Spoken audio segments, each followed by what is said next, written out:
থেকে দেখো ভোট গণনার দিন আমি সকাল সকাল ঘর ঝাড়তে লেগে গেছি, আর কোনো কাজ হয়নি। ঘরের মধ্যে অনেক ঝুল পড়েছে, সেই জন্য ভাবলাম আজকে পরিষ্কার করে নিই। তো ঘর ঝাড়া যদি দেখছো এখানে ঘুঘু পাখি বাসা করেছে, বাসাটা ভাঙতে পারছে না যেহেতু বাচ্চা ছোট ছোট বাচ্চা দিয়েছে, তো ভাঙলে তো বাচ্চাগুলো মরে যাবে, সেই জন্য এমনই করেই রেখে দিয়েছি। তোমরা তো ভাববে ঘরের মধ্যে পাখির বাসা, হয়তো অনেকে অনেক কিছু বলবে, কিন্তু কিছু বললেও কিছু করার নেই।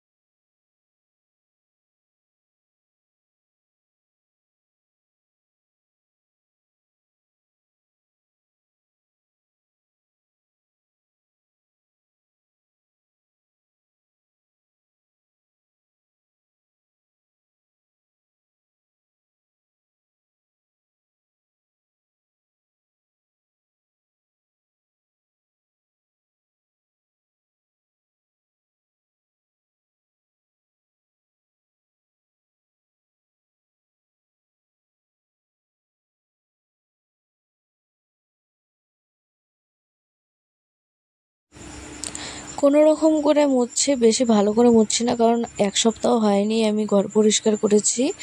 চাদরটা উঠালাম, তাই জন্য আরেকটু ঘরগুলো একটু মুছে নিলাম। ধুলা পড়ে যায় তো, প্রচুর ধুলা হয়, আর এই দিনে তো আমাদের বাড়িতে খুব কাজ, যেমন ভুট্টা বাদাম এগুলো আসছে, ধুলো ঠুলো সব নিয়ে একদম সারা বাড়ি ঘর একদম পুরো ধুলোতে ভরে গেছে।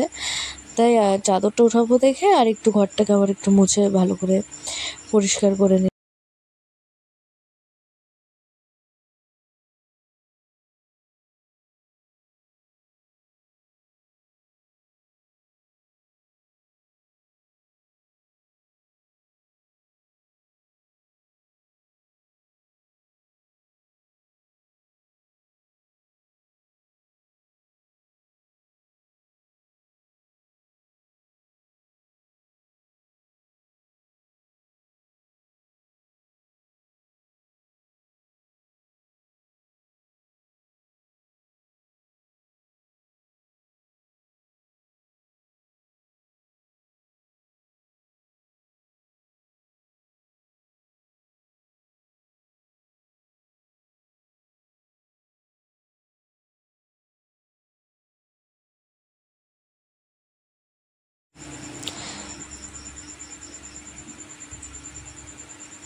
বিছানা গোছানো কমপ্লিট, এখন আমি এগুলো ভেজাতে যাব। এখন বারান্দায় রাখলাম, ঘরে ছেলেরা 2-3টে জামা কাপড় ছিল, একটু ফ্রিজটাকে মুছে নিই। ফ্রিজটাতে প্রচুর নোংরা হয়ে গেছে, মানে ধুলো পড়েছিল। আর আমাদের ফ্রিজটাতে না কিসের জানি একটা ক্র্যাচ পড়েছে, জানি না কে করেছে, আমার ছেলের চুড়ি দিয়ে লেগেছে না কে করেছে সেটা তো বলতে পারবো না। এইটা কেমন একটা লাগে দেখতে, কেমন দেখেছো, একটা কেমন একটা ক্র্যাচ পড়ে গেছে।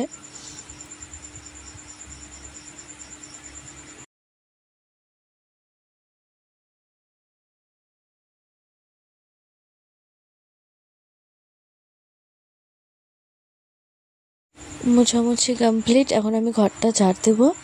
পরিষ্কার করে ঘরটা ঝাড় দিয়ে নিই, আর আমি যতটা পারি খাটের নিচটা পরিষ্কার রাখারই চেষ্টা করি, যাতে ধুলো যাতে একটু কম পড়ে, নাহলে পরে অনেক কষ্ট হয় একবারে ঝাড় দিতে গেলে।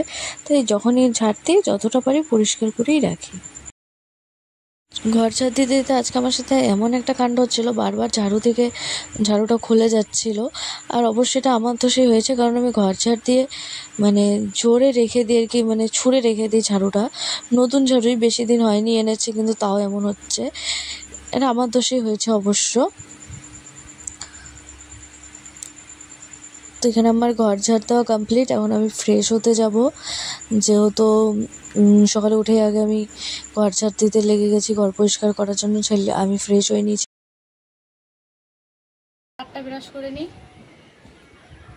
সকাল থেকে দাঁতও ব্রাশ করে নিই। ঘরটা ঝাড়লাম একটাই কারণে, একটু পর আরও রোদ্দুর উঠে যাবে, গরমে আর থাকাই যাবে না, ঘরে ঘরেই পরিষ্কার করা যাবে না।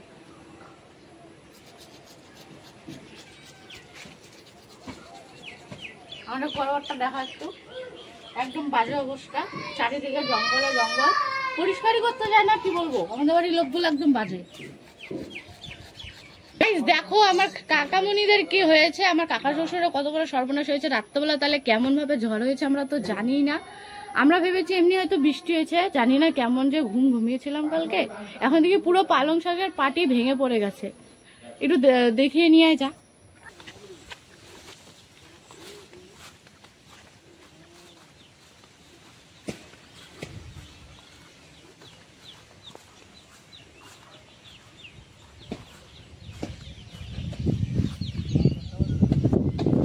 ঝড়ে একদম সব শেষ করে দিয়ে গেছে, সর্বনাশ।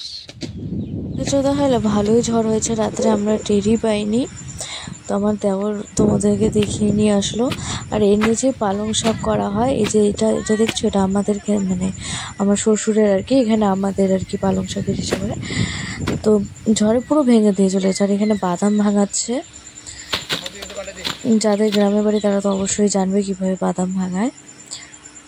এই যে বম্মাদের বাদাম খাতে যাচ্ছে, বাদাম আমাদের কি ক্ষতি হয়ে গেছে ঝড়ে, না পাইলো কিনে গেলে একটা মাই না ছবি কাজ করছে।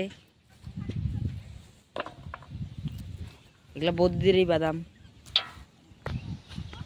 দেখলে আমাদেরও বাদাম তুলছে আমার শাশুড়ি চিচার। এটা আমাদের হচ্ছে মানে বুড়িমাই আমাদের বাড়িতে যে মানে সবসময় আর কি কাজ করে, খেতের কাজ করে সবসময়, আমাদের বাড়ির লোকেরই মতো, ওকে আমরা কেউ আলাদা ভাবি না। A few moments later. করছি, ছেলেকে খাওয়াইনি, তারপরে পরে আবার দেখা। ছেলেকে খাইয়ে এখন হচ্ছে আমি রান্না করতে এসেছি। ডাল, আলু ভাজা, আলু সিদ্ধ, ডিমের মামলেট, এগুলো এখন করবো। ভাত হয়ে গেছে, ডাল এখন সম্বার দেবো, আলু ভাজা বসিয়েছি। আর একটু করে রান্না করছি, একটু করে দেখছি ভোটের রেজাল্ট। আর দেখেই বা কী হবে, কে জিতলে কি আর না জিতলে কি, আমাদের কি, যে জিতার সে জিতবেই। রান্না করতে করতে পুরো ঘেমে যাচ্ছে, এখন অনেক কাজ আছে। কাপড় ধোবো, অনেক কাপড় ভিজে, বিছনার চাদর টাদর সব ভিজিয়েছি। আর বাইরে এত চিল্লাচিল্লি, ছেলের সাথে খেলছে, ওর ছোট পিপি খেলছে ওর সাথে।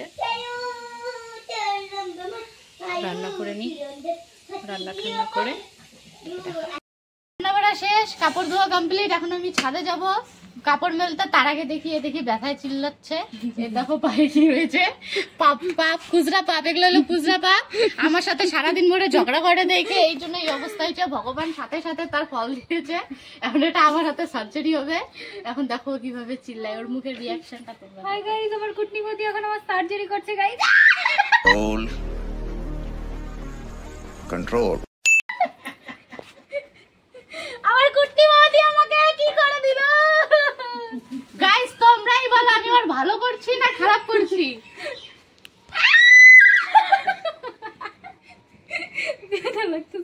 এই চিল্লার মতো বাড়ি তার কাক পক্ষে বসবে না, সবাই উড়ে গেছে। গাইস সব ভাড়মে যাক, কি করবে করুক, আমার ব্যথা তো হয়ে গেছে। এখন আমরা চলো ছাদে যাই।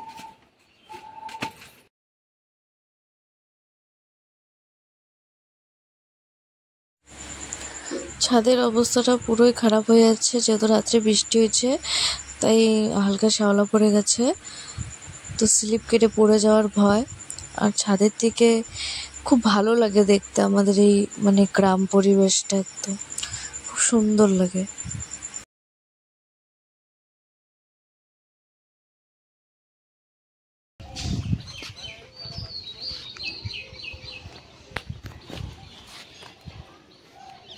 আগে এদিকে তো দেখি তবে দেখো গাইস, পাশের বাড়ির গাছে কত কাঁঠাল ধরেছে। আর এই যে আমাদের একটা গাছ, একটাই ফল এসেছিল, তাও ওটা পচে গেছে। কবে যে এটা ফল দিবে।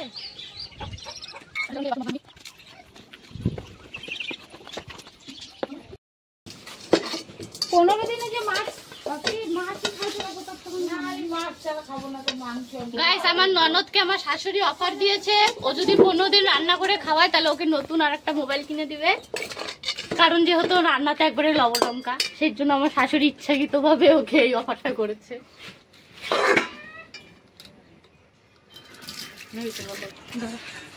হেই বাসন ধোয়া কমপ্লিট। চলো এবার কি করবো বুঝতে দিয়ে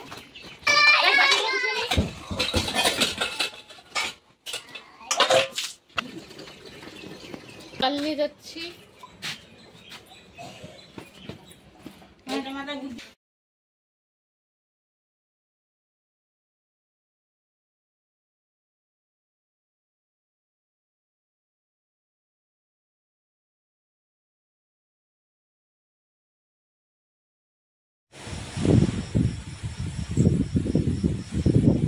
তো এই ঘর মোছা হয়ে গেছে, এখন এই ঘরটা মুছে নিই। আমার ছোট্ট একটা রান্নাঘর, জানিস এমন কিছুই নেই, তাও এখানে আমাদের দুজনের রান্নার জন্য আর কি রান্না করা হয়।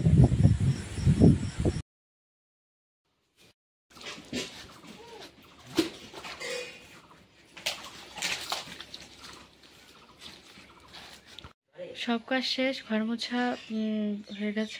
এখন যাবো স্নানে, ছেলেকে স্নান করাবো, আমি স্নান করবো, খাওয়া দাওয়া করবো। ছেলের ঘুম পেয়ে গেছে, সেজন্য 2000 years later. খাওয়া দাওয়া করে কমপ্লিট হয়ে একটু রেস্ট নিয়ে এখন বিকাল হয়ে গেছে।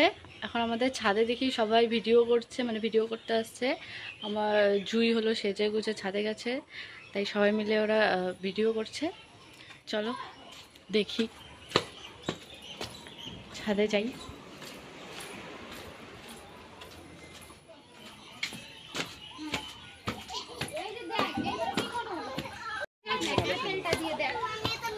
এই দেখো কত বাচ্চা কাচ্চা শুনো গান, সব হাফ প্যান্ট वाला। अरे कहना क्या चाहते हो? মেন নায়িকা হচ্ছে ইনি, কুটনি ননদ, কুটনি ননদ।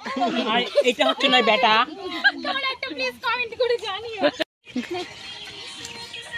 গাইস দেখো কি করছে, কেমন পাগল হয়ে গেছে।